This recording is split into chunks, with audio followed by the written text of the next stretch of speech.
struggle. Say I'm talking about struggling, trying to get it right. Amen? Amen. I remember Coach Bowden, when I heard him speak a few weeks ago at the FCA prayer breakfast,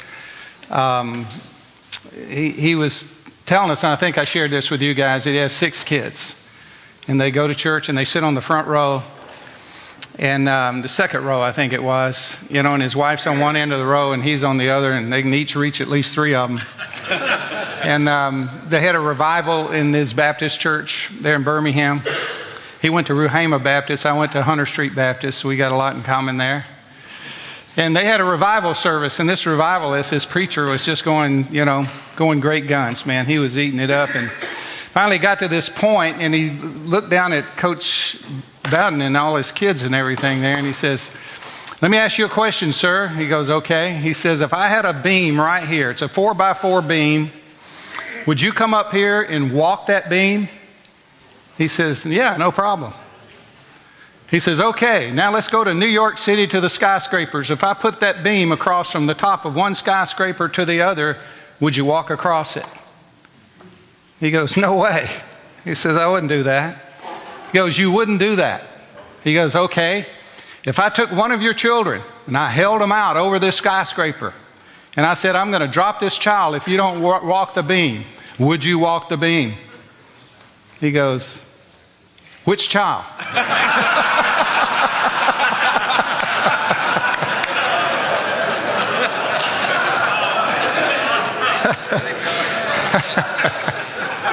Well, we all feel like we'd be the child that he had let drop.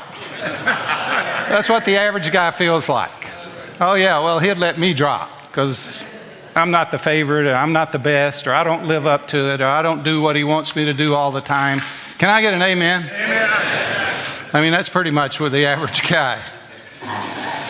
But last week we were talking about Romans 12:1 and 2, and in Romans 12:1 and 2, we were looking at what it means to be a living sacrifice. And what jumped out at me this past week, as I was going, okay, Lord, what are we going to talk about this week? The word jumped off the page, a living and holy sacrifice.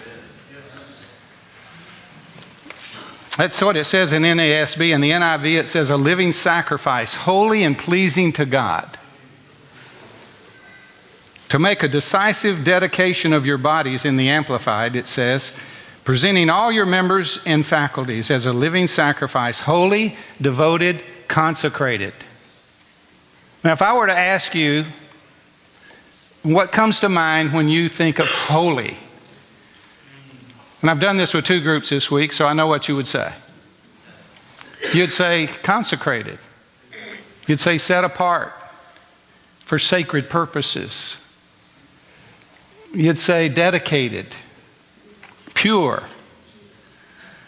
And normally when we think of holy, we think of God. Amen? That's what we think of. But let me ask you a question. Have you ever thought of holy in all of those words, consecrated, dedicated, pure, set aside for sacred purposes? Have you ever thought of that about yourself? Have you ever thought, you look in the mirror and you're shaving, you're getting ready, you go, holy, consecrated, dedicated, man of God. Set apart for sacred purposes. Typically, the guy and you, being the average guy, don't think that way.